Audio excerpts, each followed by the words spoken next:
Hello guys, स्वागत है कि अपने चैनल हैंड नोट्स मोटो पे।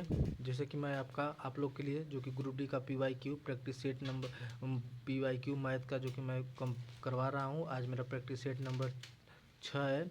मैंने पूरा टारगेट लिया प्रैक्टिस 50 प्रैक्टिस सेट करवाने के लिए। ठीक है, एग्ज़ाम आज से 2 महीना है। 2 महीने तक हम क्या करेंगे, 2 महीना से पहले ही 50 मतलब प्रैक्टिस सेट कंप्लीट करके हम लोग रिवीजन भी कर लेंगे। ठीक है ना, तो आइए स्टार्ट करते हैं।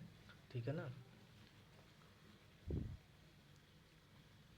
देखिए पहला प्रश्न क्या है कि दिया है कि P6P² -5P-6 = 0 हो तो मूल ज्ञात कीजिए। मतलब इसका मूल हमें साफ साफ बोला है कि इनका मूल हो, मतलब मूल ज्ञात कीजिए कि मूल क्या होगा। ठीक है, तो आइए गाइस देखते हैं इसका मूल ज्ञात करते हैं। ठीक है ना, दिया है क्वेश्चन हम लोग का क्या दिया है कि 6P² -5P-6 = 0। ठीक है ना, तो देखो गाइस जब ऐसे दिया रहता है 6 में मल्टीप्लाई आगे दिया रहता है, हमें मूल ज्ञात करने की बोलता है ना। तो देखो हम क्या करते हैं, इसका इसमें क्या करते हैं, मल्टीप्लाई कर देंगे। तो इसका इसमें क्या करेंगे, मल्टीप्लाई करेंगे तो कितना आ जाएगा, 36 हो जाएगा। ठीक है, 36।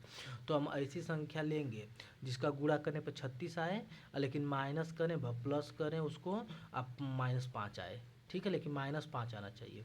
तो देखिए गाइस हम क्या लेंगे,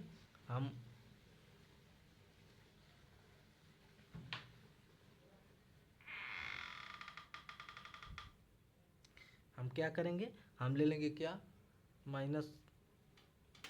देखिए हमारा क्या है कि, तो क्या गाइज हमें क्या लेना है, 36 लेना है। ठीक है ना, हमें ऐसी संख्या लेना है, ऐसी दो संख्या लेंगे जिसको जोड़ने पे बस घटा -5 आए, अब मल्टीप्लाई पे क्या आना है, 36 आए। तो देखो हम ले लेंगे 9 गुणते 4। ठीक है, 9 चौको 36, और 9 में अगर -4 करेंगे तो हमारा आएगा 5। ठीक है, अगर हम इधर क्या करेंगे, इसको प्लस करके इसको माइनस कर देंगे तो हमारा क्या आ जाएगा, -5 आ जाएगा। तो हम देखिए क्या लेंगे, 6P² -9P अब प्लस 9 चौको 36, 4P अब -6।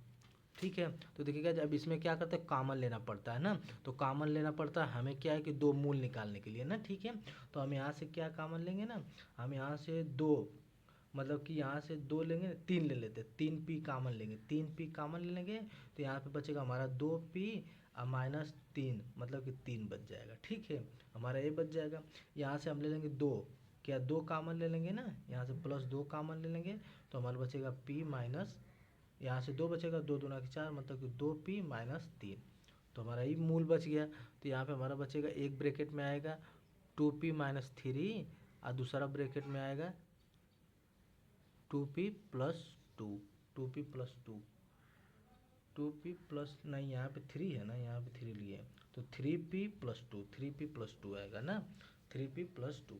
तो देखिए गाइज हम क्या करेंगे ना, इसका जो मूल निकालने के लिए 2P -3 = 0 लेंगे, यहाँ पे 3P + 2 = 0 लेंगे। ठीक है, तो देखो यहाँ पे P का मान निकालने के लिए, मूल निकालने के लिए P बराबर इधर आएगा तो प्लस हो जाएगा, नीचे आएगा तो 2 हो जाएगा। एक मूल हमारा ये आ गया, एक P बराबर क्या हो जाएगा, -2/3 हो जाएगा। ठीक है, तो हमारा दूसरा मूल ये हो गया। तो हमें बस यही प्रश्न में कहा था कि हमें मूल निकाल के बताइए क्या होगा। ठीक है, तो आप लोग को अच्छे से बता चुके। मेरा फर्स्ट वीडियो था तो थोड़ा सा टाइम भी लग गया इसको बताने में। तो देखिए कि क्या है कि मतलब इन दोनों का मूल निकालने के लिए बोला था, इस तरह हम मूल क्या करेंगे, निकाल लेंगे। ठीक है, अब देखिए गाइज यहीं पे क्या करता है कि यहीं पे ये ना होकर बस 6 रहता है, तो हम क्या करते हैं कि 6 × 6 करते हैं, हमें 6 लाना है ना, तो 6 गुणते 1 करते, तो हम लिखते क्या, 6P -6P + P लिखते हैं, तो घटा दे तो -5 आता, तो यहाँ से इस तरह मूल बन जाता। लेकिन ये 6 है तो इसमें मल्टीप्लाई करेंगे 36, तो हमें 36 लेना हो, 9 चौको 36 और 9 में -9 में +4 करेंगे तो -5 आ जाएगा। तो इस तरह हमारा, तो हम लोग को हमारा मूल निकल के क्या आ गया, एक का एक मूल निकल के आया 3/2, एक निकला -2/3। ठीक है, नेक्स्ट प्रश्न क्या है, यदि द्विघात समीकरण इतना, देखो वही दिया, द्विघात समीकरण x² -5x + 7 = 0 है तो मूलों की प्रकृति ज्ञात कीजिए। तो मूलों की प्रकृति के बारे में आप लोग को बता चुके थे। ठीक है ना, देखिए आइए फिर एक बार बता देते हैं। ये देखिए इस तरह दिया है हमें क्या, मूलों की प्रकृति को याद करना है ना। तो जब मूलों की प्रकृति की बात आएगी, मूलों की प्रकृति बताओ क्या होगा, तो देखिए क्या होगा ना, देखो एक होता है b² माइनस 4ac, इसी पे हमारा क्या होता है, मूलों की प्रकृति निकलता है। ठीक है, b² माइनस 4ac। अब देखिए हमें समीकरण क्या दिया है, x² माइनस 5x अब प्लस 7 इक्वल टू 0 दिया है। तो यहाँ से देखो a बराबर हमारा 1 हो जाएगा, b बराबर क्या हो जाएगा -5 हो जाएगा, c बराबर क्या हो जाएगा 7 हो जाएगा। तो हमें यहाँ से आ गया। तो नहीं कोई कहेगा कि सर आप लिखें b² माइनस 4ac, तो यहाँ से a का मान b का मान कैसे निकलेगा c का मान, तो इसलिए आपको बता दिए। a का मान कुछ नहीं तो 1 होगा, b का मान देखिए 5 है, c का मान 7 है। तो यहाँ से हम लोग को हो गया। आप देखिए यहाँ पर मूलों की प्रकृति क्या कहती है ना, ये मूलों की प्रकृति में ये कहता है कि देखिए अगर b² minus 4ac, b² minus 4ac बराबर 0 है, तो हमारा मूल क्या होगा, वास्तविक होगा। ठीक है, और समान होगा। क्या होगा, वास्तविक और समान होगा। आप लोग को बता चुके हैं मूल हमारा क्या होगा, वास्तविक होगा और समान होगा। अब देखिए b² माइनस 4ac क्या है, बड़ा है किससे, 0 से। तो हमारा मूल क्या होगा, वास्तविक होगा। ठीक है, असमान होगा। क्या होगा, वास्तविक होगा और असमान होगा। ठीक है, अब देखिए थर्ड वाला क्या करा है कि b² माइनस 4ac, अगर ये क्या है, छोटा है किससे, 0 से, ये छोटा है किससे, 0 से, तो हमारा मूल क्या होगा, हमारा मूल असमान होगा, नहीं वास्तविक नहीं, अवास्तविक होगा। ठीक है, अवास्तविक, अवास्तविक होगा। ठीक है ना, अवास्तविक होगा, या तो इसी को बोलते हैं काल्पनिक। ठीक है ना, काल्पनिक होगा। ठीक है ना, ऑप्शन में काल्पनिक ना दिया हो, अवास्तविक दिया हो तो अवास्तविक मान लेंगे। ठीक है, अब देखिए हमें इसको चेक करना है, हमारा ए का मान है, बी का मान है, मतलब सी का सबका मान है। हमें इसे चेक करना है कि मूल क्या है हमारा, वास्तविक समान है कि वास्तविक असमान है कि वास्तविक अवास्तविक है। ठीक है, तो ऐसा ही ऑप्शन में चारों दिया था, हमें चेक करना था। तो आइए चेक करते हैं। b² माइनस 4ac बराबर 0 रखेंगे। b का मान कितना हो गया, b का मान मेरा कितना है, 5, -5, तो माइनस माइनस करेंगे तो 25 हो जाएगा। ठीक है, माइनस खत्म हो जाएगा। ठीक है ना, 25 हो जाएगा। उसके बाद फिर रखेंगे यहाँ पे, फिर यहाँ पे उसके बाद a का मान रखेंगे 1, फिर c का मान 7 बराबर 0 रखेंगे। ठीक है ना, तो 7 रखेंगे बराबर 0 रखेंगे। तो यहाँ पे गाइज क्या हो जाएगा, 25 हो जाएगा, फिर माइनस 7 चौको 28 हो जाएगा, 28 बराबर 0 हो जाएगा। ठीक है ना, तो देखो यहाँ पे क्या हुआ, -3 हुआ, -3 हुआ, और यहाँ पे 0, इसका मतलब कि क्या हुआ कि 0 बराबर 0 ना। तो -3 से 0 क्या है, बड़ा है ना, तो हम लिखेंगे क्या कि -3 छोटा है किससे, 0 से। ठीक है, -3 क्या है हमारा, छोटा है 0 से। तो देखिए हमारा किसी इसमें से तीनों समीकरण, जो हमारा तीनों समीकरण 1 2 3, तीनों समीकरण इसमें से कोई किसी में फॉलो कर रहा है कि नहीं। देखिए यहाँ थर्ड वाला में फॉलो कर रहा है। अगर 0 क्या है इन सबसे बड़ा है ना, तो हमारा मूल क्या होगा, अवास्तविक होगा या तो काल्पनिक होगा। तो हमारा ऑप्शन में क्या दिया था, वास्तविक। ठीक है ना, अवास्तविक दिया था। ठीक है, तो हमारा मूल क्या हो जाएगा, अवास्तविक हो जाएगा। ठीक है गाइस, क्योंकि हमारा क्या है कि -3 है जो कि 0 छोटा है, तो हमारा मूल यहाँ पे अवास्तविक हो जाएगा। ठीक है, तो बस यही प्रश्न था। ठीक है ना, यहाँ पे देखिए इस तरह निकालते हम इसको, हमारा मूल क्या था, अवास्तविक था, ऑप्शन अवास्तविक। उसके बाद नेक्स्ट प्रश्न दिया था, इस तरह दिया था कि d² + 1/d² बराबर 18 है, जहाँ d क्या है, बड़ा है, 1/d है। तो ठीक है, तो उसमें पूछा था कि d³ minus d³ minus 1/d³ का मान ज्ञात करने के लिए बोला था। ठीक है गाइज, तो आप लोग को मैं इसको क्या है कि सॉल्व करा, मतलब यहाँ पे सॉल्व करवाया हूँ, a + b का होल स्क्वायर पे रख के यहाँ पे। तो इसको आप लोग देख लीजिएगा, क्योंकि अगर नहीं समझ में आएगा तो आप लोग एक बार कर लीजिएगा। ठीक है, आई गाइज ये देखिए क्या है हमारा, जो कि बेलन से प्रश्न पूछा था, कि बेलन से क्या दिया था ना कि 10 सेंटीमीटर व्यास वाले एक बेलन का संपूर्ण पृष्ठीय क्षेत्रफल 330 वर्ग है। तो क्या करा है कि 10 सेंटीमीटर व्यास वाले एक बेलन का संपूर्ण पृष्ठीय क्षेत्रफल 330 वर्ग सेंटीमीटर है, तो बेलन की ऊंचाई पूछा है। तो देखिए गाइज क्या होता है, पहले हम आप लोग को क्या करते हैं, चलो इसको बता लेते हैं, उसके बाद बताते हैं। देखिए तो क्या पूछा है, बेलन का संपूर्ण पृष्ठीय क्षेत्रफल हमें दिया है ना, बेलन का क्या दिया, संपूर्ण पृष्ठीय क्षेत्रफल दिया है। तो देखो संपूर्ण पृष्ठीय क्षेत्रफल क्या होता है, 2πr(h) प्लस 2πr²। ठीक है ना, 2πr²। ठीक है, यहाँ से क्या करते हैं, 2πr कॉमन लेते हैं, ठीक है। तो एच प्लस आर बचता है, ये हमारा क्या होता है, बेलन का क्या होता है, टोटल सरफेस एरिया होता है, ठीक है। बेलन का टोटल सरफेस एरिया होता है, ठीक है। तो यहाँ पे गाइस देखो हमारा क्या दिया था, 10 सेंटीमीटर हमारा व्यास दिया था ना, हमारा व्यास दिया था। तो हमारी त्रिज्या क्या हो जाएगी, आधी हो जाएगी। तो हमारा आर बराबर क्या हो जाएगा, आर बराबर 5 सेंटीमीटर, ठीक है, 5 सेंटीमीटर हो जाएगा, ठीक है। तो हम क्या रखेंगे यहाँ पे, देखिए दो रखेंगे। इसके बाद इसका क्या 22 पाई का मान क्या होता है, दशमलव लिखेंगे 3.14, और उसके बाद फ्रैक्शन में लिखेंगे तो 22/7 लिखेंगे। तो क्या हो जाएगा 22/7। आर का मान मेरा 5 सेंटीमीटर दिया है, ठीक है। उसके बाद फिर यहाँ पे एच रहेगा, फिर आर का मान क्या दिया, 5 सेंटीमीटर। अब बराबर इसका क्षेत्रफल कितना दिया हमें, क्षेत्रफल दिया था ना, यहाँ पे देखो संपूर्ण पृष्ठ क्षेत्रफल 330 दिया है। संपूर्ण पृष्ठ क्षेत्रफल कितना दिया है, 330 दिया है, ठीक है। तो देखिएगा जिसको हम क्या करेंगे, सॉल्व करेंगे ना। तो सॉल्व करेंगे तो हमारा क्या हो जाएगा, पहले इसको इधर भेज देते हैं, ठीक है। और उसके बाद इसको इधर के पूरे मल्टीप्लाई कर लेते हैं, ठीक है। देखो यहाँ पे मतलब कि 22 दूना के 44 हो जाएगा, गुणते 5 करेंगे 220, ठीक है ना। हमारा 220, तो यहाँ से 220 आया ना, 220 का अंदर गुणा करेंगे तो हमारा कितना हो जाएगा 220 एच, अब प्लस फिर इसमें करेंगे 0, 5 10 को 0 इसमें लगा 1, 5 10 1 1100 हो जाएगा, ठीक है। फिर बराबर इस 7 है ना, नीचे था 7 तो इधर आ जाएगा, इधर 7 आ जाएगा, 0 हो जाएगा, 7 के 21 को 1 हो जाएगा, 7 के 21 22 23, ठीक है ना। तो 23, तो कितना हो जाएगा हमारा 23 हो जाएगा, मतलब 2310 हो जाएगा, ठीक है ना। अब देखिए गाइस यहाँ पे हमें क्या है, इसका मान निकालना है, कितना 220 एच का मान निकालना है हमें, क्योंकि हमें ऊंचाई पूछा है, बेलन की ऊंचाई। हम क्या करेंगे 2310 में माइनस कर देंगे 1100, ठीक है। तो कितना 220 एच बराबर हो जाएगा 0 1 और 2 1 ना, ठीक है। अब इसको करेंगे एच बराबर क्या हो जाएगा 1201, उसके बाद कितना होगा 224, ठीक है गाइस। तो हम इसको क्या करेंगे ना, हम इसको काटते हैं, किससे काटेंगे 11 से काटेंगे ना। देखिए 0 है ना, 11 से काटेंगे, 11 कम्मा 11, फिर 11 से काटेंगे, 11 कम्मा 11, कहाँ जा रहा है यार, इसको देखिए 11 से काटेंगे, 11 कम्मा 11, 11 कम्मा 11 बटा 0, फिर 11 दूना 22, ठीक है ना, 11 दूना के 22। तो देखिए 0 से 0 पहले ही कट गया था, एक 0 और यहीं से काट लेते हैं। तो 11/2 मतलब क्या हो जाएगा 5.5 सेंटीमीटर। तो हमारा एच बराबर हाइट बराबर क्या हो जाएगी 5.5 सेंटीमीटर, ठीक है।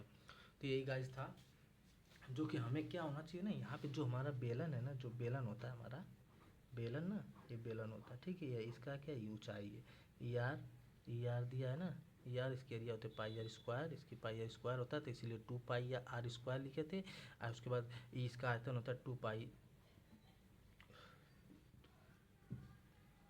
इसका मतलब कि जो इसका वक्र पृष्ठ क्षेत्रफल होता है 2 पाई आर एच होता है, 2 पाई आर एच, ठीक है ना। तो यही लिखे थे इसका, फिर दोनों का एरिया निकाल लिए थे।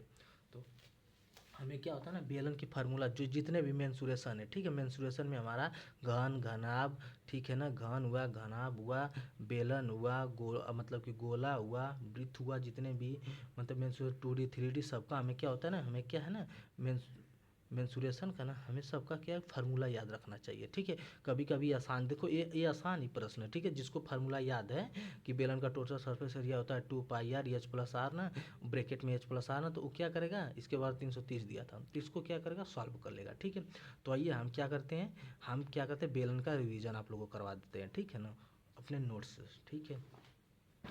तो देखिए गाइज, ये क्या है हमारे लोग का, ये देखिए बेलन है, ठीक है। ये हमारा क्या है, बेलन है। बेलन की क्या दिया है, ये क्या है, ऊंचाई दिया है, ठीक है ना, बेलन की ऊंचाई दिया है। यहाँ पे आप लोग को बता दें कि यहाँ पे ऊंचाई दिया एक आर, तो ये क्या है, सर्कल है, सर्कल के एरिया वृत्त होता है, वृत्त के एरिया क्या होती है, पाई आर स्क्वायर होता है, ठीक है। तो देखो एक पाई आर स्क्वायर ऊपर हो गया, एक पाई आर स्क्वायर नीचे हो गया, ठीक है। तो क्या हो जाएगा,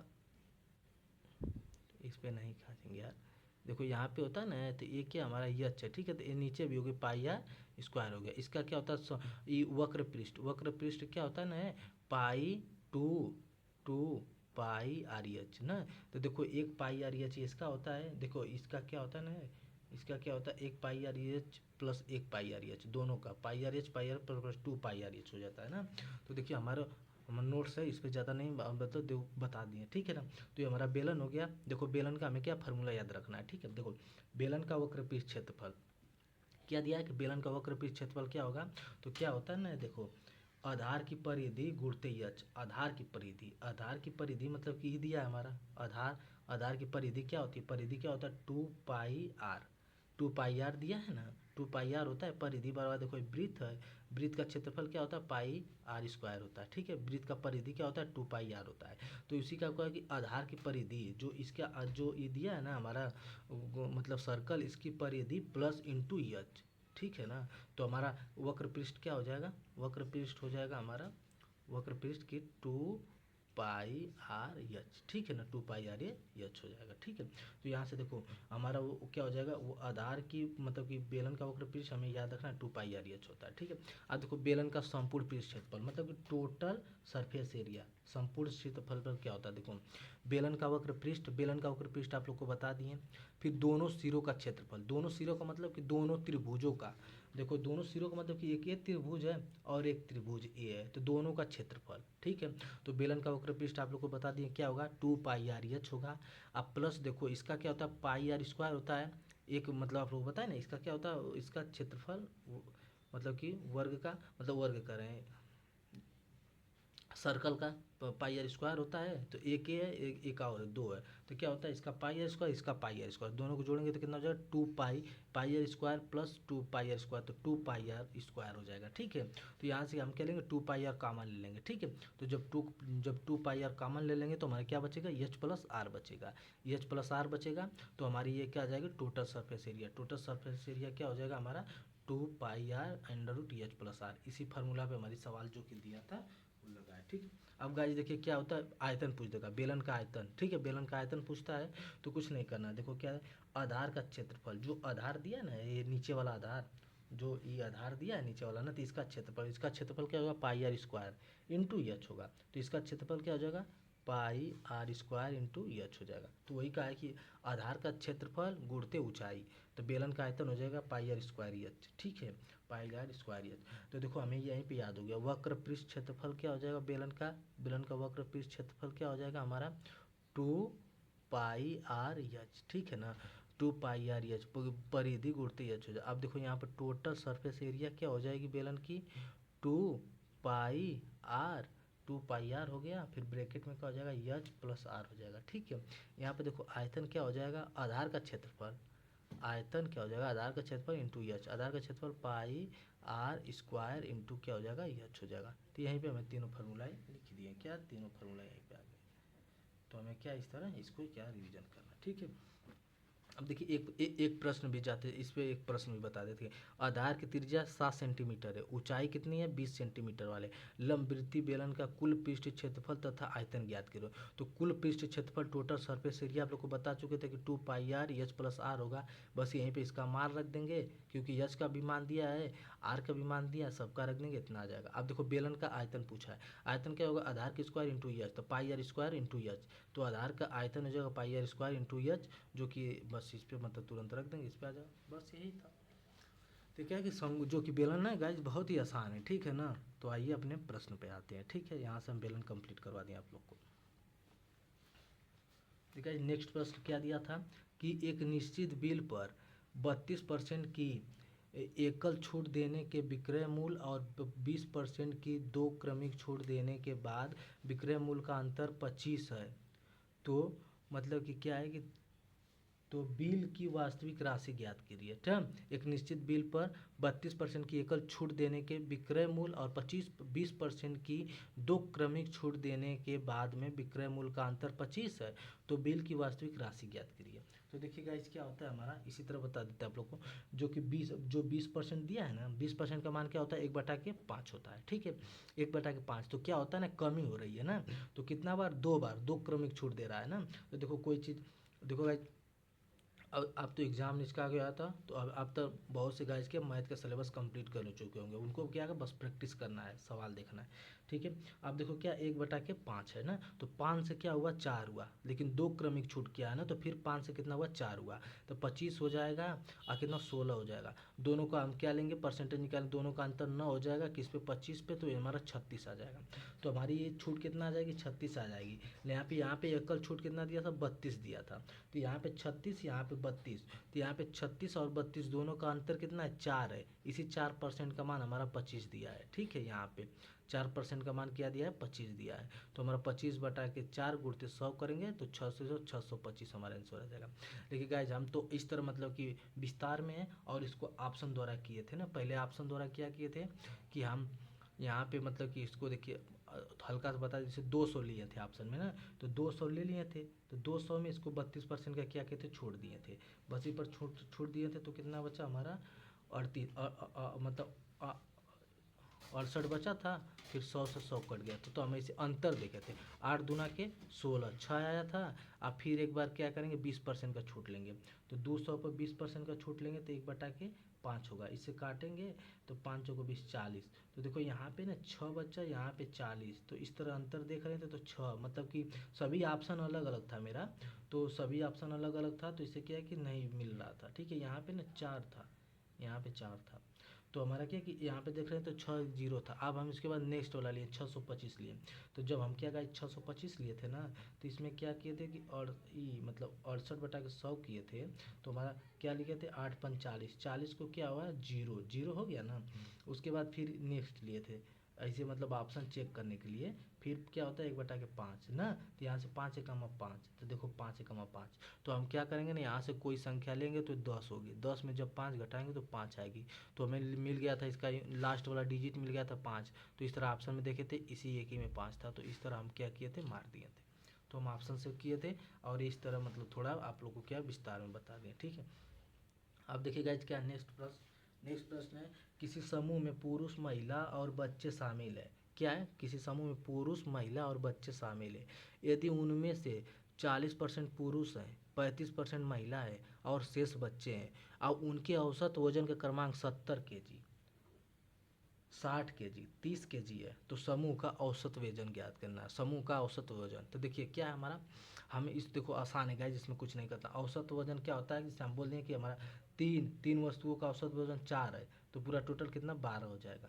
आप पूछेगा कि फिर एक वस्तुओं का औसत वजन कितना है, मतलब 2 वस्तुओं का औसत वजन 3 है, तो 3 दूना के 6 हो जाएगा। फिर पूछेगा एक वस्तुओं का औसत वजन कितना है, ये 2 है, तो 2 हो जाएगा। तो पूछेगा कि तो मतलब कि कितना है, मतलब दोनों, तो दोनों के 8 हो जाएगा, फिर 12 में से 8 घटा देंगे तो 4 आएगा, तो 4 हमारा आंसर बच जाएगा जो बचेगा।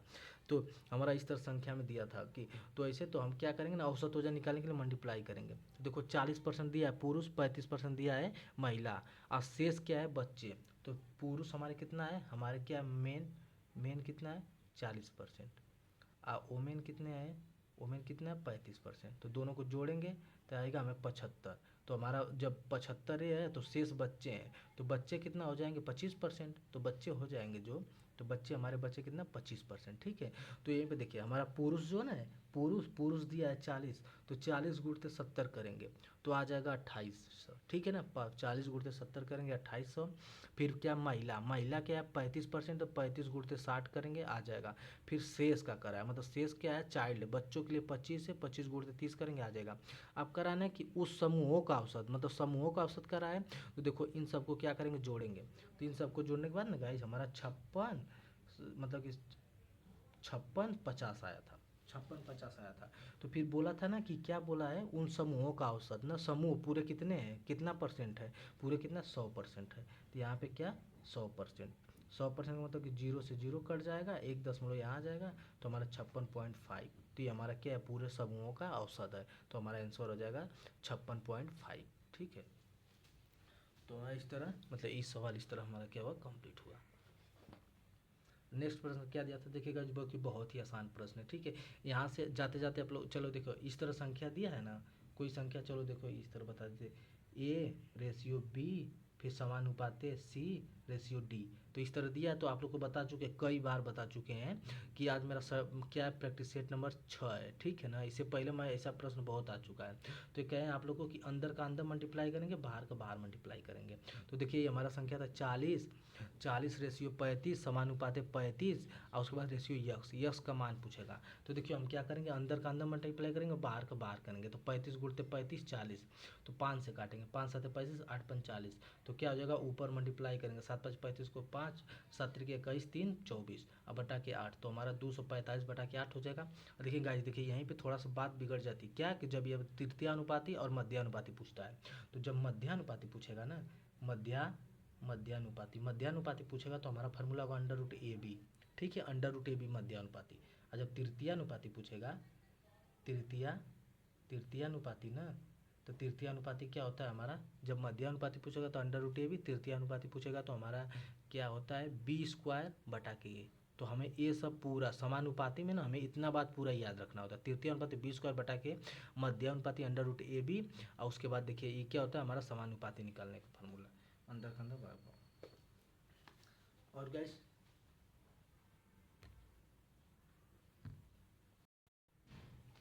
गाइस देखते हैं नेक्स्ट प्रश्न क्या है, कि एक दुकानदार किसी वस्तु को 25% लाभ पर बेचता है। एक दुकानदार किसी वस्तु को 25% लाभ पर बेचता है और ईमानदारी से उस बाट का उपयोग करता है जो कि वास्तविक बाट से 30% क्या है, कम है। तो उसका कुल लाभ क्या है, ठीक है, उसका क्या है, कुल लाभ क्या है। तो ठीक है, ऐसे देखिए सवाल क्या है कि हमारा मान लेते हैं हम क्या है कि सीपी क्या है हमारा 1000 है ना, क्योंकि जो बाट होता है वो हमारा 1000 ग्राम होता है ना, 1 kg में 1000 तो ग्राम ना। तो हमारा क्या होता है, सीपी मान लेते हैं 1000 है ना।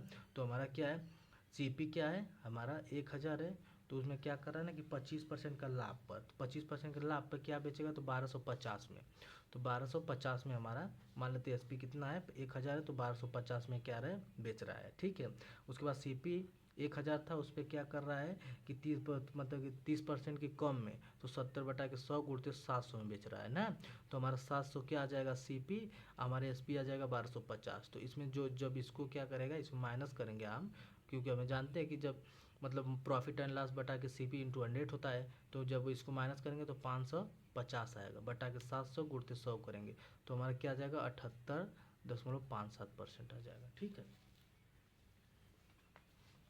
और उसके बाद देखिएगा क्या होता है कि दो संख्याओं का योग 32 है, दो संख्याओं का योग क्या है 32 है, और उनमें से एक संख्या दूसरी संख्या से 18 अधिक है, तो दोनों में से बड़ी संख्या क्या है। तो गाइस इस तरह बहुत ही आसान प्रश्न है, दो संख्या का योग क्या है 32 है। तो हम मान लेते हैं कि हमारा क्या है, दो संख्या का योग x प्लस वाई बराबर क्या है 32 है, ठीक है, x प्लस वाई बराबर क्या है हमारा 32 है। दो संख्याओं का योग 32 है और उनमें से एक संख्या दूसरे संख्या से 18 अधिक है ना। तो एक संख्या क्या है, दूसरी संख्या अधिक है। तो देखिए ये क्या है, पहली संख्या गाइस, और ये क्या है, दूसरी संख्या है ना। तो हमारा क्या कर रहा है कि दो संख्या का योग क्या है 32 है, ठीक है, उनमें से एक संख्या दूसरी संख्या से 18 अधिक है। तो हमारा मान लेते हैं यक्स है, ये भी यक्स है, और ये क्या हमारा 18 अधिक है, ठीक है, 18 अधिक है इसे। अब इन 18 अधिक है ना, दो संख्या मान ली, एक एक्स है और एक बी एक्स है, फिर ये क्या 18 अधिक है इससे, इन तीनों इनका योग क्या दिया है 32। तो यक्स प्लस 18 अब प्लस यक्स बराबर 32 दिया है, ठीक है ना। तो यहाँ पे 2x हो जाएगा, अब बराबर 32 माइनस कितना हो जाएगा 18, ठीक है, 32 माइनस का हो जाएगा 18, ठीक है। तो 32 माइनस 18 हो जाएगा, तो 2x बराबर हो जाएगा हमारा यहाँ पे 4 और यहाँ पे 1 14, तो x बराबर हमारा क्या आ जाएगा 7, ठीक है। तो x बराबर क्या आ जाएगा 7, ठीक है। तो इसमें प्रश्न में दोनों में से बड़ी संख्या ज्ञात कीजिए, बड़ी संख्या की बात का है, तो बड़ी संख्या हमारा क्या है, ये है x प्लस 18 है, तो 7 प्लस 18 तो कितना हो जाएगा 15 को 5 1 2 25, 25 हमारा क्या आ जाएगा आंसर आ जाएगा, ठीक है गाइज। तो यार तो फिर दूसरा नियम क्या है कि दोनों का योग दिया था, x प्लस वाई बराबर कितना दिया है 32 दिया है, ठीक है ना। अब दूसरी संख्या पहली संख्या से 18 अधिक है, मतलब अंतर दिया है, x माइनस वाई बराबर कितना दिया है 18 दिया है। इस तरह हमारा सेकेंड मेथड, ठीक है, सेकेंड मेथड सेकंड में एक्स माइनस वाई बराबर 18 दिया है, ठीक है। तो यह क्या करेंगे हम कि हमें क्या निकालना है कि इनमें मतलब क्या कि बड़ी संख्या निकालना है, मतलब एक्स का मान। तो क्या करेंगे, दोनों को जोड़ के 2 से भाग देंगे। 2x बराबर जोड़ेंगे तो 50 हो जाएगा। एक्स बराबर क्या आ जाएगा हमारा 25 आ जाएगा। तो हमारा आंसर यहाँ से 25 आ जाता। तो ठीक है, तो हमें क्या करता है, दोनों फार्मूला रख के निकाल लेते हैं, सीखे थिक एंड मैटर, लेकिन हमें इस तरह रूल से निकालने में ठीक लगता है। पहले हम लोग को कैलकुलेशन जल्दी करना है तो ये रख लेंगे, ठीक है। उसके बाद गाइस देखिए जो कि नेक्स्ट प्रश्न है जो कि बहुत ही आसान है, ठीक है। इसमें सिंप्लीफिकेशन है 8 का क्यूब इंटू 3 का क्यूब बटा के √64, उसके बाद गुणते √81, ठीक है। तो देखो हमारा क्या होता है, 8 का क्यूब क्या होता है, 8 का क्यूब होता है हमारा, 8 का क्यूब नहीं है, 8 का स्क्वायर है, 3 का क्यूब है। 8 का स्क्वायर का होता है 64 और गुणते 3 का क्या होता है 27, ठीक है। उसके बाद √8 को आप जानते हैं 8 हो जाएगा, ये 9 हो जाएगा। ये 9 3 8 8 8 3 के 24 हमारा आ जाएगा आंसर। तो ये दिया था सिंप्लीफिकेशन में, जो कि बहुत ही आसान है, ठीक है। और गाइस देखिए क्या दिया कि यहाँ पे दिया मतलब स अभाज्य नहीं है, मतलब स अभाज्य नहीं है, मतलब कि हमें वो ऐसी संख्या निकालना है जो स अभाज्य किसका कहते हैं, जिसका एचसीएफ क्या हो हमारा, स अभाज्य किसका, जिसका एचसीएफ हमारा क्या हो 1 हो, जिसका एचसीएफ हमारा 1 हो, वो संख्या क्या है स अभाज्य है ना। जिसका एचसीएफ क्या हो 1 हो, वो संख्या क्या है सअभाज्य है। तो यहाँ पे बोला कि सअभाज्य नहीं है, तो सअभाज्य नहीं तो उसका संख्या का मतलब कि एचसीएफ 1 नहीं होना चाहिए। तो देखो 11 और 13 दोनों अभाज्य संख्या है, तो इसका क्या है कि अभाज्य संख्या, तो इसका एचसीएफ हमारा 1 आएगा, तो ये हमारा सअभाज्य संख्या है। यहाँ पे देखो 17 23 भी दोनों को निकालेंगे तो ये भी है। यहाँ पे देखो 15 17 दोनों को निकालेंगे तो 1 आएगा, तो ये भी है। लेकिन देखो 17 34 का जब निकालेंगे ना, 17 है और 34 है ना, दोनों का एचसीएफ निकालेंगे ना, तो हमारा आएगा एचसीएफ 17 आएगा। तो हमारा 1 नहीं 17 आ रहा है, तो ये हमारा क्या है सअभाज्य संख्या नहीं है। ऐसे भी इस सवाल से भी सअभाज्य से भी बन रहे हैं, बस हम लोग को याद रखना है कि ये हमारा क्या सअभाज्य नहीं है।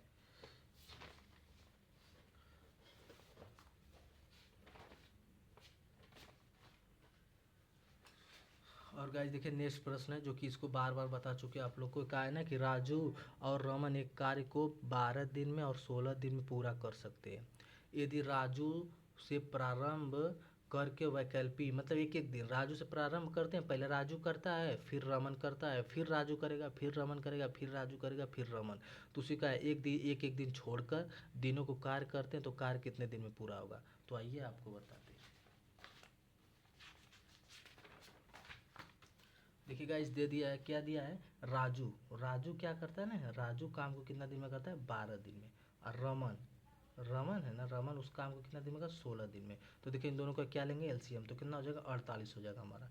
तो 12 चौको 48 16 3 48, ठीक है।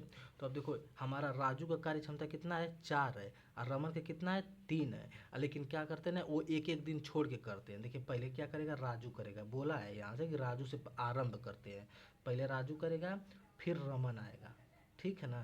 तो एक दिन ई करेगा, फिर दूसर का दिन आएगा तो एक दिन फिर ए करेगा ना। तो इसका कार्यक्षम ई कितना कार्य क्षमता है, इसका 4 है करने का, और इसका कितना 3 है करने का।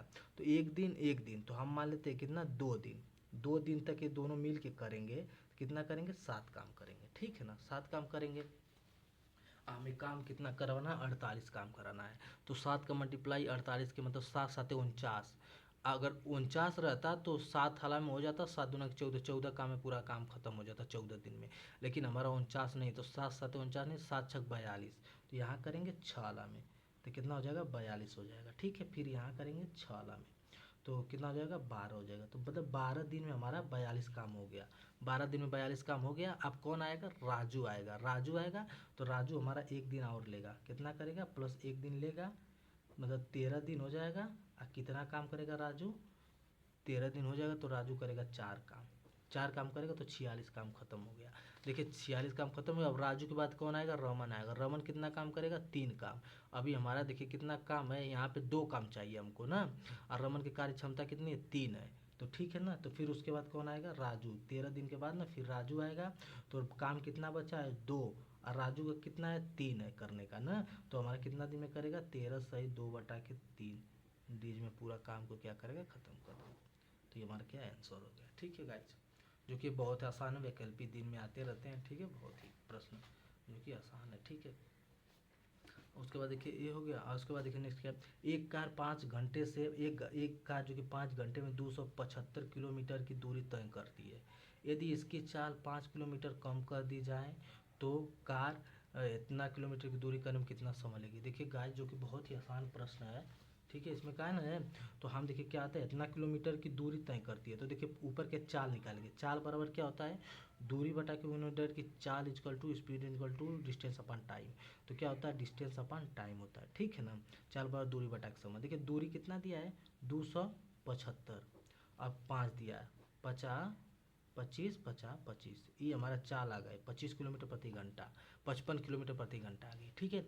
उसमें कहा है कि 5 किलोमीटर कम कर दी जाए, तो 55 में 5 किलोमीटर कम कर दी जाए तो कितना बचता है, 50 किलोमीटर प्रति घंटा, ठीक है। अब 50 किलोमीटर घंटा ना, फिर 250 किलोमीटर दूर जाने के लिए कितना समय लगेगा।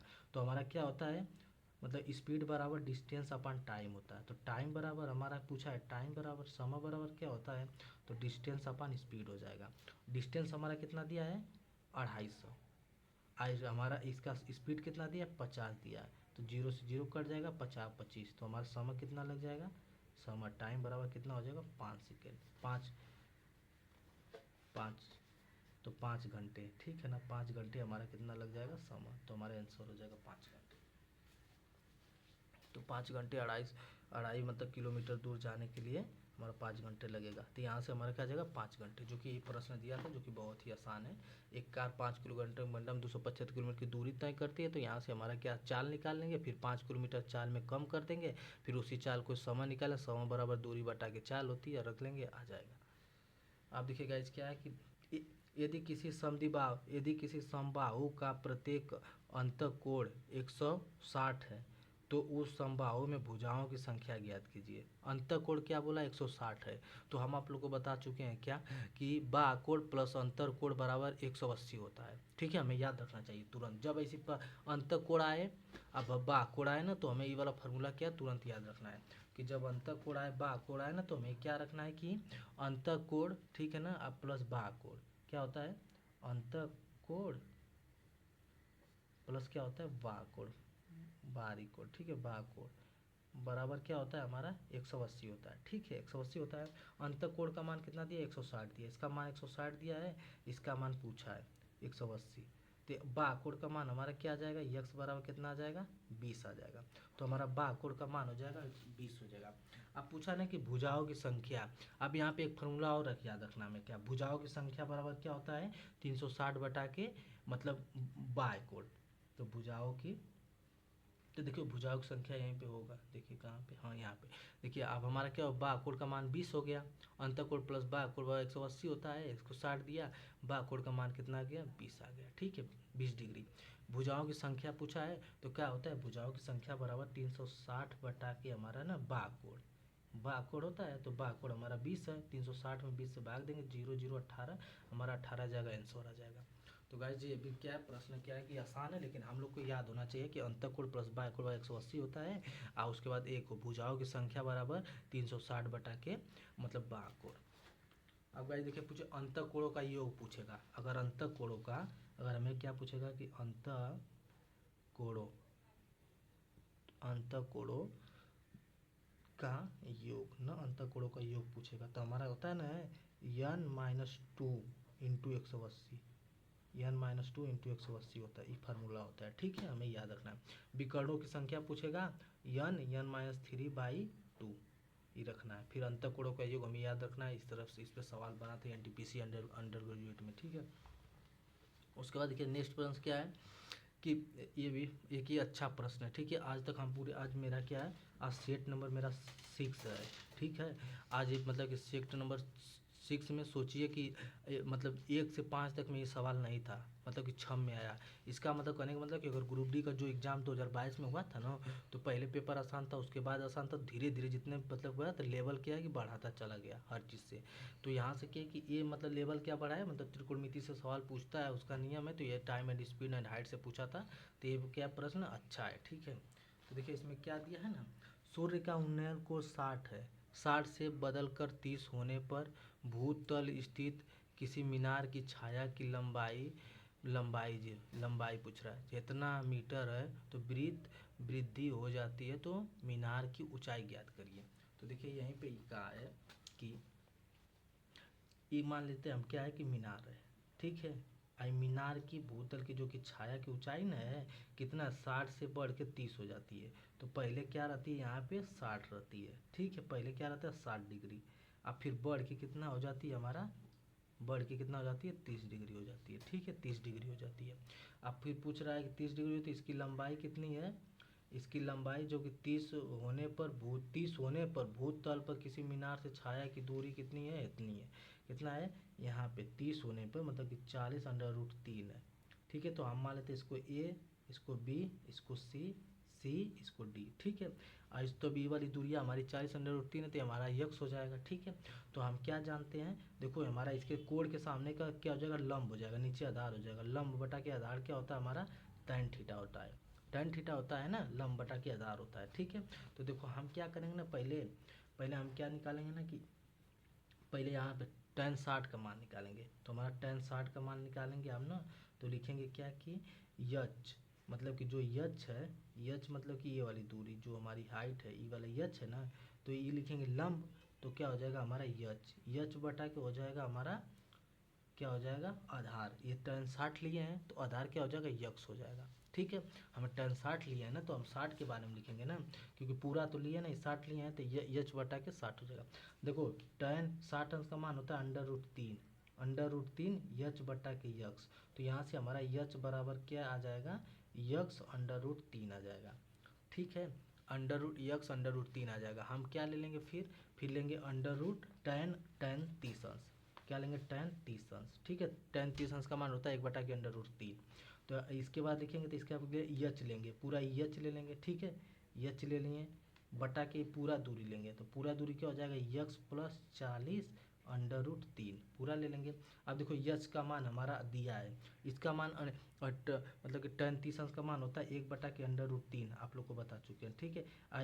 यच का मान होता है यक्स √3 ऊपर आ गया, फिर नीचे आ गया यक्स प्लस 40√3, ठीक है। आप देखो इसको क्या करेंगे, तिर्यक गुणा कर देंगे ना, तो तिर्यक गुणा करेंगे तो हमारा क्या हो जाएगा यक्स प्लस 40√3। और जब इधर आएगा ना तो इधर 3 ये मतलब कि ये इधर आएगा तो हमारा क्या हो जाएगा, इधर मतलब √3 गुणा होगा तो 3 बचेगा, तो हमारा 3x हो जाएगा बस, ठीक है।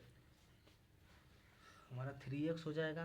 तो देखो 3x हो जाएगा तो बचेगा 40√3 बराबर 3x, ये माइनस क्या आ जाएगा यक्स हो जाएगा। तो यहाँ से हमारा 2x बराबर बचा 40√3। तो हमारा यक्स बराबर क्या हो जाएगा 40√3 बरा के 2, तो 2 से कट जाएगा तो यक्स बराबर हो जाएगा 20√3। हमारा 20√3 क्या हो जाएगा हमारा यक्स, मतलब कि यही हमारा आंसर हो जाएगा 20√3।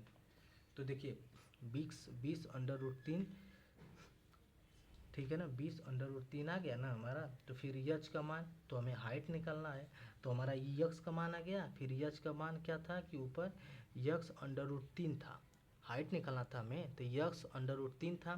तो यच बराबर क्या आ जाएगा, यक्स का मान आ जाएगा 20 और उसके बाद क्या है √3 और √3।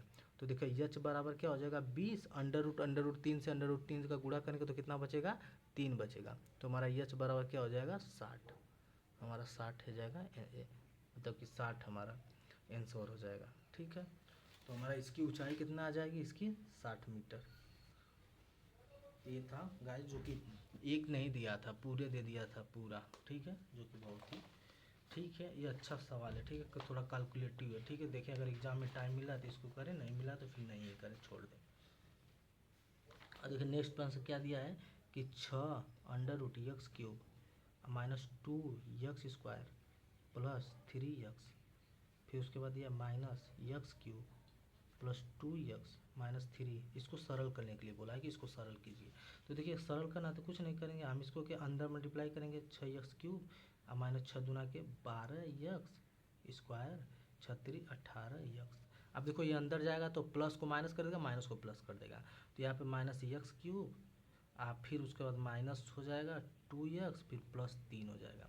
अब देखो ये क्या है, हमारा क्यूब है, ये भी क्यूब है ना, तो ये क्यूब है, ये क्यूब, ये माइनस है, ये प्लस है।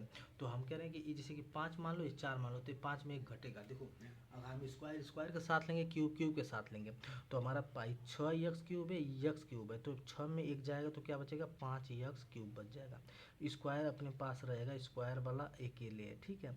अब देखो यहाँ पे क्या है, 18 है, यहाँ पे कितना है, मतलब हाँ यहाँ पे यक्स, यहाँ पे 2 है, यहाँ पे 18 है, ये भी माइनस में है, ये भी क्या प्लस में है, तो 18 में 2 जाएगा तो प्लस 16 बचेगा, 16 बचेगा, ठीक है। उसके बाद 16 के बाद 16 ठीक है। उसके बाद क्या बचा कि हमारा ये क्या बचा 3, तो हमारा प्लस में 3, तो हमारा क्या हो जाएगा, आंसर हो जाएगा, ठीक है। जो कि इसको सरल करना था, जो कि प्लस माइनस का इसमें बस खेलता कि चिन्ह अंदर जाएगा तो अंदर ही जब जाता है ना, ब्रैकेट के अंदर सबको जाता है, तो जो प्लस आता है उसको माइनस कर देता है, जो माइनस आता है उसको प्लस कर देता है। बस यही चेक करने के लिए एग्जाम्पल दिया, तो ऑप्शन में यही दिया था हमारा, क्या सही हो जाएगा।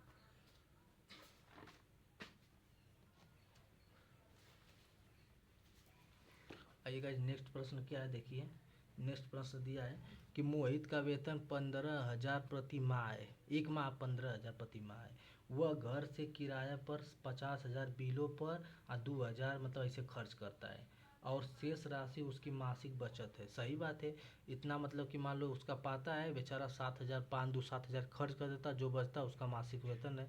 यदि वह अपने जन्मदिन वाले दिन में अपनी पूरी मासिक बचत जन्मदिन समारोह में खर्च कर देता है, जितना बचा था पूरा खर्च कर देता है, तो एक वर्ष में उसकी द्वारा की गई बचत क्या है, एक वर्ष में उसके द्वारा की गई बचत क्या है। देखिएगा कुछ नहीं, हमारा पूरा 15,000 था, खर्च करना कितना था, खर्च करता था कितना 7,000, क्योंकि दोनों को जोड़ेंगे 2,000 भी खर्च करा है, 5,000 भी, तो 7,000 खर्च करता है, तो बचेगा कितना 8,000 बचेगा, 8,000 बचेगा, तो 8,000 हमारा एक महीना का, एक माह का कितना बचेगा हमारा 8,000, ठीक है 8,000 बचेगा।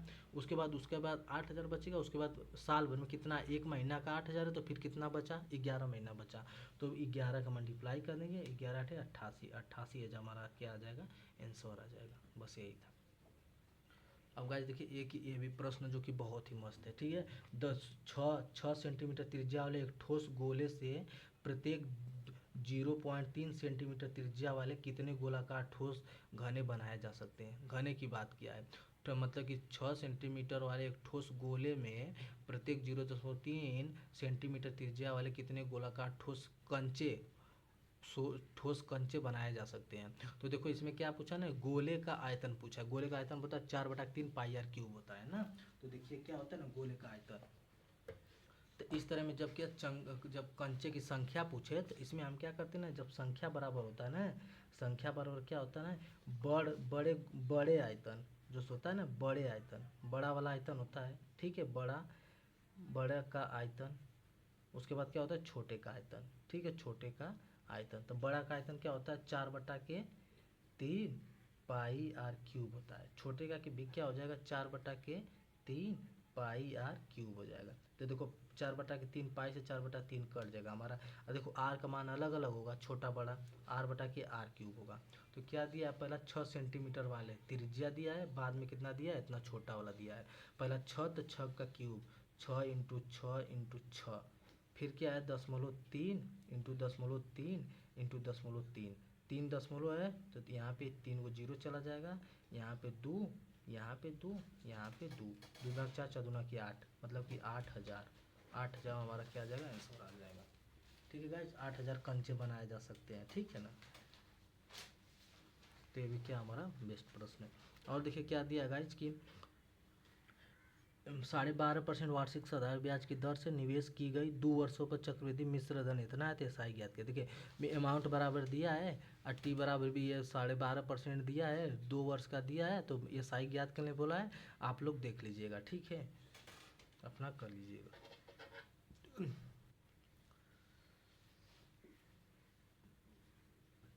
आइएगा नेक्स्ट प्रश्न क्या है, जो कि बहुत ही बढ़िया प्रश्न है। माध्यिका वर्ग मीडियम क्लासेस दिया है ना, मीडियम क्लास से ज्ञात करना था, दिया है ना। देखिए हमारा क्या दिया, सी आई दिया 0 से 50। इसको हम लोग ना लग रहा है कि 11 12 में इसको ऐसे पढ़े थे, इसको उस समय पढ़ते तो बहुत लगाते थे, लेकिन इस समय ऐसा लगता है कि बहुत भारी भूल गए हैं ना।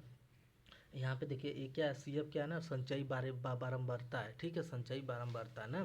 तो हमारे को 0 से 50 दिया है, 50 से 100 दिया है, 100 से 150 दिया है, और उसके बाद और फिर 150 से 200 दिया है, और देखो बारंबारता दिया है मतलब कि बारंबारता CF का मान दिया है 12, 15, 13, 10, और पूछा इसका क्या माध्यिका ज्ञात करो, माध्यिका वर्ग ज्ञात, मतलब माध्यिका वर्ग ज्ञात करो क्या होगा। तो देखिए हमारा बारंबार इसका क्या करेंगे, पहले बारंबारता निकालेंगे, बारंबारता निकालेंगे गाइज। तो हम क्या करेंगे, 12 है 12 लिख देंगे, फिर 12 में 15 ऐड करेंगे, 12 में 15 ऐड करेंगे 27 लिख देंगे ना। तो 27 लिख देंगे, फिर 27 में 13 ऐड करेंगे तो 40 लिख देंगे, 40 में 10 ऐड करेंगे 50 लिख देंगे, ठीक है ना, 50 लिख देंगे। तो 50 आ गया, तो बारंबारता क्या होता है ना, n-2 होता है, 50 आ गया, 50 की n की संख्या 50 आ गई, तो n-2 होता है, मतलब 50/2 कितना आ जाएगा, 25 हो जाएगा। अब देखें हम कि जो हमारा बारंबारता था वो 25 कहाँ पे है, 25 से थोड़ा सा कम व थोड़ा सा ज़्यादा कहाँ पे है, तो देखिए हमारा 25 यहाँ पे है, 25 है ना, 27 है, तो 25 से थोड़ा सा ज़्यादा है, तो हमारा 50 और 100 मतलब 15 जो है, यही हमारा क्या हो जाएगा, 50 से 100 तक क्या हो जाएगा, माध्यिका वर्ग हो जाएगी। तो हमें माध्यिका वर्ग यहाँ से हम निकालेंगे। और गाइस देखिए जो कि नेक्स्ट प्रश्न है, जो कि नेक्स्ट प्रश्न क्या है कि 108 और 144 का एचसीएफ ज्ञात कीजिए। तो एचसीएफ क्या होता है, एचसीएफ हाईएस्ट कॉमन फैक्टर, तो ऐसे 144 और 108 का अंतर ही ले लेंगे, तब वो हमारा 36 आ जाएगा। तो यही हमारा क्या हो जाएगा, आंसर हो जाएगा, जो कि बहुत ही आसान है। अब गाइस देखिए क्या 1/3, उसके बाद मतलब इस पावर के -3, 1/5, पावर के 4, फिर क्या होता है 1/15 पावर के 2। तो देखिए गाइस ऐसे जब होता है ना, जब कोई संख्या है, जैसे मान लेते कि वो 1/a पे -1 है, तो अगर हम इसको ऊपर ले जाएंगे तो ये हमारा क्या हो जाएगा, +1 हो जाएगा। तो इसी तरह हमारा क्या होता है ना, इस संख्या को हम पलट देंगे तो सब प्लस में आ जाएगा, ठीक है ना। जब पलटते हैं तो संख्या का पलट में आ जाएगी। तो देखो 1/3 को पलटेंगे तो 3 की घाते प्लस में 3 हो जाएगी, अब प्लस पलटेंगे तो 5 की घाते प्लस में 4 हो जाएगा, फिर इसको पलटेंगे तो 15 घाते 2 हो जाएगा, घाते घाते बोलेंगे, घाटे नहीं घाते। तो हमारा क्या, दो 3 का क्यूब 27 होगा, 4 का क्यूब कितना हो जाएगा 25, 25 का 625, अब 15 का होता है 225। अब इन सबको जोड़ देंगे 887, हमारा क्या आ जाएगा, आंसर आ जाएगा। लास्ट प्रश्न है गाइस, क्या है, एक पिता और उसके पुत्र की वर्तमान आयु का योग 80 है। देखिए गाइस जो कि बहुत ही मस्त प्रश्न है, क्या करें कि एक पिता और उसके पुत्र की वर्तमान आयु का योग कितना है, वर्तमान आयु का योग 80 है। 8 वर्ष पहले पिता की आयु उसके पुत्र की आयु की 7 गुनी थी, अब से 8 वर्ष बाद पुत्र की आयु क्या है। तो देखिए वर्तमान में इन सब की आयु क्या है, वर्तमान में इनकी आयु का योग क्या है, देखिए वर्तमान में इनकी आयु का योग क्या है, 80 है। तो मान लेते वर्तमान दिया है ना गाइस, वर्तमान में क्या है, पिता पुत्री दिया था ना, पिता और पुत्री की वायु का अनुपात कितना है, वो दोनों का योग कितना 80 है, ठीक है। और वो दोनों का योग क्या आपसे क्या है, 7 साल पहले जो पिता था वो पुत्री से क्या था 7 गुना था, अब से 8 साल पहले, 8 साल 8 वर्ष पहले क्या था, ये पिता जो था 7 गुना था, किससे, पुत्री थे, यही कहा है कि 7 गुना था। तो पूछा है ना कि वर्तमान से आपसे मतलब अब से 8 साल बाद पुत्री की आयु क्या होगी, अब से 8 साल बाद पूछा है, मतलब 8 साल बाद, मतलब इधर यहाँ पूछा है, यहाँ इसकी मान क्या होगी। देखो गाइस दोनों का योग दे दिया है, तो दोनों का योग देखो, यहाँ से दोनों का योग दिया है, तो देखो आज से 8 साल पहले की बात कर रहा है, 7:1 था, तो 8 से 8 साल पहले आएगा, तो 8 साल ये भी बड़ा होगा, 8 साल ये भी बड़ी होगी, ठीक है। तो दोनों का क्या हो जाएगा हमारा, दोनों का वर्तमान में जब आए होंगे 8 8 8 दोनों 16, तो यहाँ पे प्रेजेंट टाइम में मतलब 80 दिया है, हमें क्या है पीछे से फिर आना इधर, तो दोनों का हम क्या करेंगे 16 क्या करेंगे कम कर देंगे, तो 16 हम कम करेंगे दोनों में, क्योंकि इसका 8 साल इसका 8 साल, तो हमारा आएगा कितना 64। तो अब इन दोनों का योग करेंगे तो 8, तो यहाँ पे 8 का मान हमारा आ जाएगा 64, ठीक है। एक का मान क्या हो जाएगा हमारा 8 आ जाएगा। तो हमारा देखो यहाँ पे पहले की बात करा, ये 8 थी तो ये 56 थी, ये 56 था, ठीक है। 8 साल की थी तो पिता 56 के थे, तो आप कह रहा है कि इसे 8 साल बाद, तो फिर इसमें 8 साल ऐड करेंगे, तो ये यहाँ पे वर्तमान में 16 हो जाएगी, ठीक है 16। तो पुत्री वर्तमान में 16 की हो गई। आप पिता को भी 8 साल ऐड करिए, 8 से 14 को 4 मतलब 64।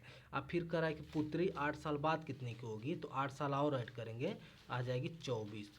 ये भी अगर 8 साल की बात करें तो 8 4 12 को 2 72, ये 72 की हो जाएगी, पितृ 24 की हो जाएगी। तो हमारा आंसर आ जाएगा 24। बस इस प्रश्न में यही कहा था। आप लोग एक बार और प्रश्न देख लीजिए कि एक पिता और उसके पुत्र की वर्तमान आयु का योग 80 है। 8 वर्ष पहले उनकी आयु पुत्र की आयु से 7 गुनी थी। अब से 8 वर्ष बाद पुत्र की आयु क्या है? तो देखिएगा यही है।